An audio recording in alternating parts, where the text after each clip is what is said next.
kabarnya sehat ya dan tetap semangat belajarnya. Nah, sebelum kita memulai pembelajaran kita pada pagi hari ini, kita berdoa dulu ya. Tutup matanya, lipat tangannya, tundukkan kepala, kita berdoa. Tuhan Yesus, terima kasih sebentar lagi kami akan memulai pembelajaran kami. Berkati dari awal, pertengahan hingga akhir. Begitu juga dengan guru kami yang mengajari kami. Biarlah apa yang guru kami terangkan dapat kami mengerti. Terima kasih Tuhan, dalam nama Tuhan Yesus kami berdoa. Amin. Nah, kita buka buku. Nah, kemarin kita sudah sampai ke buku LKS tema 1. Nah, hari Senin ini, tanggal 2 Agustus, awal bulan ini, kita menggunakan buku ini. Tema 1, Hidup Rukun, buku cetak. Nah, kemarin anak-anak sudah mengambilnya atau di sekolah ya. Nah, jadi kita mengulang kembali materi yang ada di tema 1 di buku cetak. Karena kemarin kan buku cetak yang ini belum ada. Jadi kita mengulang, sekilas mengulang. Pasti anak-anak di rumah sudah ada yang tahu tentang pengertian-pengertian yang Miss kasih dari materi sebelumnya ya. Nah, tentang hidup rukun.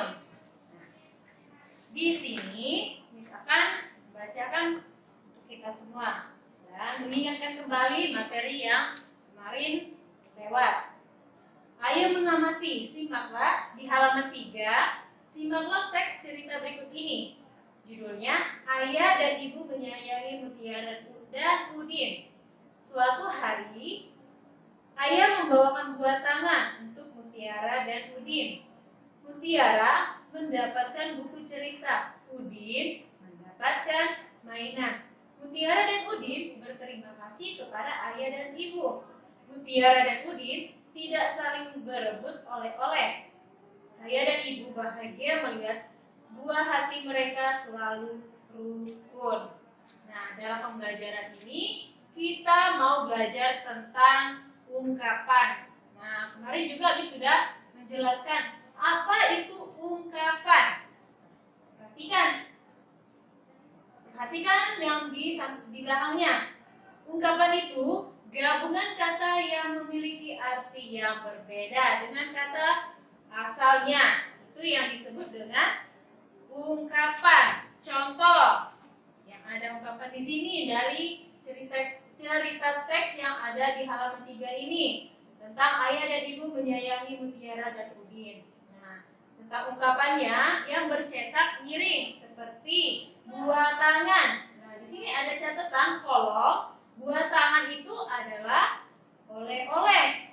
Nah, buah tangan itu ada oleh-oleh. Contohnya yang dari cerita di atas, ayah membawa buah tangan atau oleh-oleh dari Surabaya misalkan ya, untuk memberikannya kepada dua anaknya. Buah hati itu sama seperti Miss dan juga anak-anak di rumah. Buah hati itu anak, itu ungkapannya. Arti dan ungkapan. Nah, kita lanjut lagi. Dari teks itu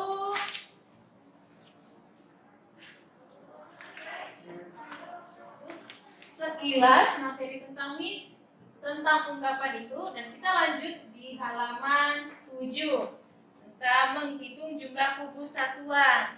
Nah, kemarin kita sudah menjelaskan atau menempatkan nilai ratusan, nilai puluhan, dan nilai satuan. Nah, di sini ada gambar kubus. Amatilah gambar berikut ini, hitunglah jumlah kubus dengan teliti. Satu kubus itu berarti dalam bentuk satu satuan. Nah, kubus satuan berjumlah 10 digambarkan menjadi satu kubus puluhan seperti ini ya. Nah, kalian perhatikan gambarnya. Hitunglah jumlah kubus satuan berikut. Nah, kasih contoh. Tadi kan sudah dibilang kalau satuan ini kubus satuan berjumlah 10, dia disebut dengan satu kubus puluhan. Kita hitung 1, 2, 3, 4, 5, 6, 7, 8, 9, 10. Kubus puluhan berjumlah 10 dapat diganti dengan satu kubus ratusan. Bisa jadi ini menjadi 100 dan satu kubus dengan menjadi ratusan. Nah, 100 ini nilai ratusannya 30, 3 batang ini dan satuannya 8.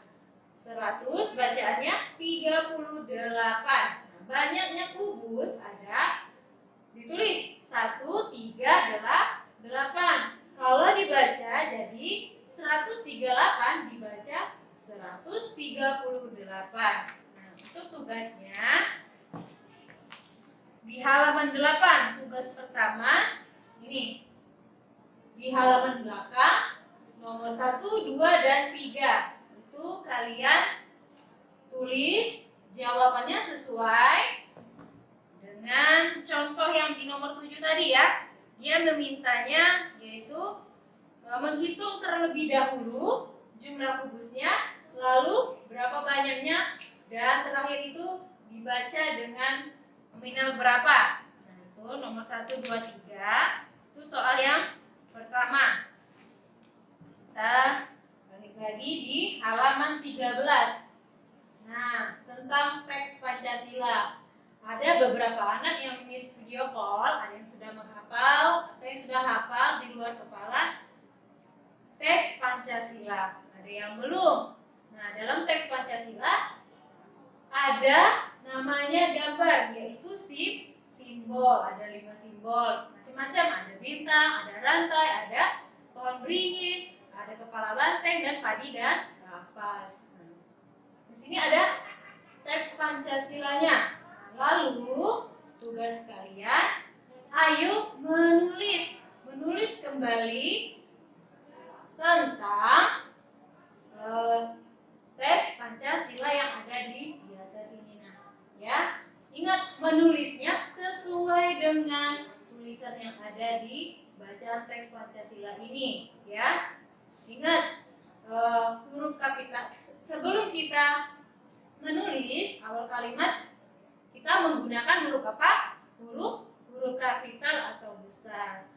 Nah, macam-macam huruf kapital contohnya digunakan untuk nama awal, nama orang, nama kota, nama hari, bulan, nama ganti ketuhanan. Misalkan ketuhanan yang maha esa. Ini kan singkatan, gitu ya. T-nya itu bukan huruf kecil tapi huruf besar. Ini salah ini ya. Ketuhanan huruf besar. Kemanusiaan yang adil dan beradab, Persatuan Indonesia, I-nya huruf besar karena itu nama negara. Kerakyatannya dipimpin oleh Hikmat Kebijaksanaan dalam permusyawaratan perwakilan keadilan sosial bagi seluruh rakyat Indonesianya, I-nya huruf besar. Kalian salin di sini bunyi silanya. Lalu kalian pasang simbolnya sesuai dengan gambar yang ada di atas ini. Nah, ingat diperhatikan baik-baik ya. Hanya menyalin, menulis dengan huruf kapital yang baik dan benar. Ya. Itu tugas kedua kalian di halaman 13 tadi ya. Di halaman berikutnya, nih, di sini ada, ayo berdiskusi karena kalian belajarnya di rumah, kalian mengerjakannya sendiri bersama orang tua atau cici atau koko. Kita sudah mempelajari ungkapan. Nah, tadi ini sudah menjelaskan ungkapan itu apa? Ya, ungkapan itu gabungan kata yang memiliki arti yang berbeda dari kata asal. Ya. Tunjukkan mana yang termasuk ungkapan pada percakapan berikut. Nah, di sini ada percakapan Udin dan Mutiara. Dua kakak adik ya, ada kakak dan adik. Buku kakak banyak sekali. Kakak memang senang membaca buku. Wah, kakak memang pantas dijuluki kutu buku. Ayo, kamu juga harus rajin membaca. Ini ada buku cerita bagus, judulnya Bintang Lapangan. Ceritanya tentang apa, Kak? Cerita tentang pemain sepak bola yang rendah hati meskipun sudah terkenal. Berarti dia tidak besar kepala ya, Kak? Terima kasih ya, Kak. Saya boleh meminjam buku Kakak. Sama-sama, Di.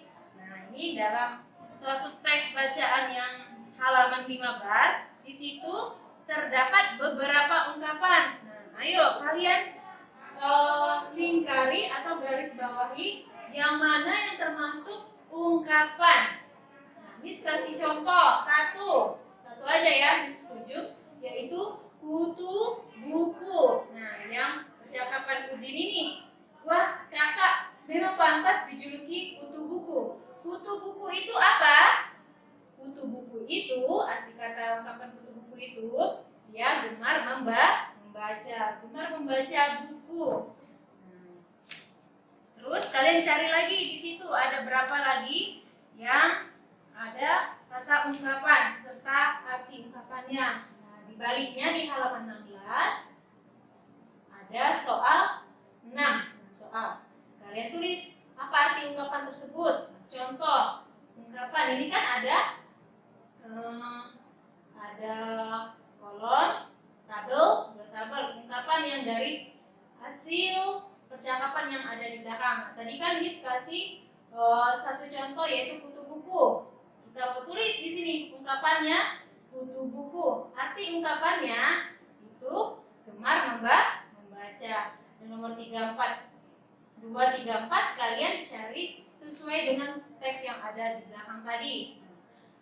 Itu sudah nomor 2, 3, 4, 5, dan 6. Kalian isi di buku cetak ini ya, di buku di halaman 16 sesuai dengan pertanyaan dan jawabannya kalian tulis ya. Nah, itu tugas ketiga kalian untuk pembelajaran 1 dan 2. Kita masuk lagi di pembelajaran berikutnya, yaitu di AKM. Ini buku AKM untuk anak-anak, penambahan ya.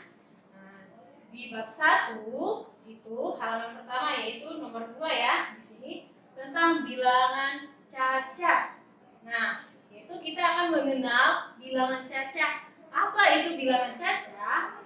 Bilangan caca itu sebuah bilangan yang dimulai dari angka 0, 1, 2, 3, 4, 5 dan seterusnya. Contoh penerapan pada gambar yaitu, nah di sini ada gambar kan? Ada gambar benda yang pertama itu apa namanya ini? Bola basket. Nah, jumlahnya ada berapa? Ada 1. Penerapan pada gambar ya. Nomor 2. Nah, ini apa gambarnya? Ini botol-botol untuk cuci gigi itu ya. Nah, berapa jumlah gambarnya? Ada 2. Ini 3 gambar, 4 dan 5 dan seterusnya. Nah, itu tentang mengenal bilangan caca dari angka 0 sampai 1, 2, 3, 4, 5 bakal seterusnya. Itu dalam mengenal bilangan angka. Kalau dalam penerapan pada gambar yang ini tadi ya, kalian bisa baca di buku AKM kalian.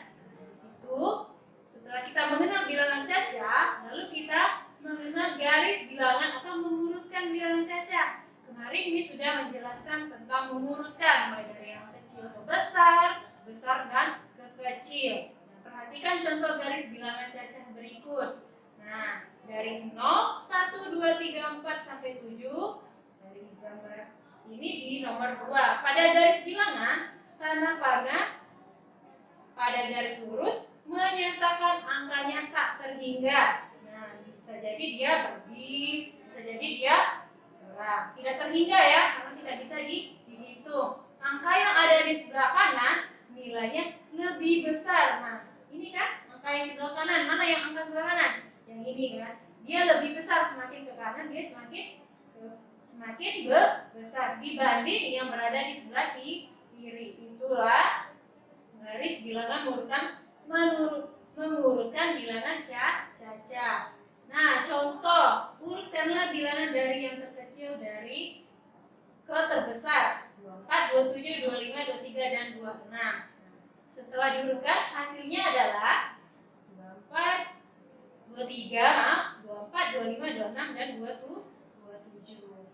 Lalu materi selanjutnya membandingkan dua buah bilangan. Perhatikan contoh berikut kelereng, titik-titik, dan di sini ada buku. Jumlah kelereng lebih banyak atau lebih dari jumlah buku. Jika gambar yang pertama lebih sedikit, ingat, perhatikan.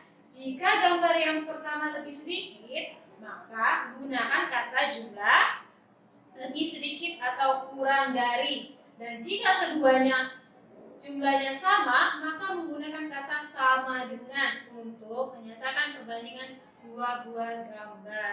Ya, itu untuk membandingkan. Membandingkan itu berarti ada dua.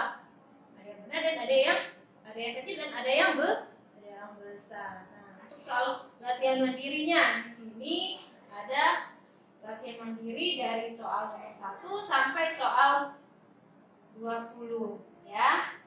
Jadi kalian kerjakan ini penambahan dari halaman 30 ini untuk menjawab soal yang nomor pertanyaan pertama ini. Pertanyaan pertama 1 sampai 20 halaman 7.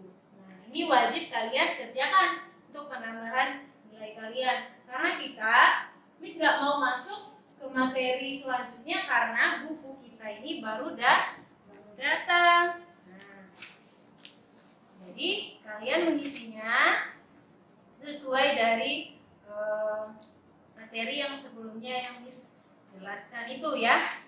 Nah, Miss harap anak-anak bisa ngerti apa yang Miss jelaskan barusan. Nah, untuk anak-anak yang belum mengerti bisa WA pribadi sama Miss. Nah, untuk 1 minggu sekali Miss akan video call kalian. Jadi anak-anak di rumah persiapkan diri kalian ketika Miss mau video call ya. Sebelum kita menutup pembelajaran pada pagi hari ini, kita berdoa dulu terlebih dahulu. Tutup matanya, lipat tangannya, tundukkan kepala, kita berdoa. Tuhan Yesus, terima kasih karena kami sudah menyelesaikan pembelajaran kami. Biarlah apa yang guru kami terangkan dapat kami mengerti. Terima kasih Tuhan. Dalam nama Tuhan Yesus kami telah berdoa. Amin. Selamat pagi anak-anak.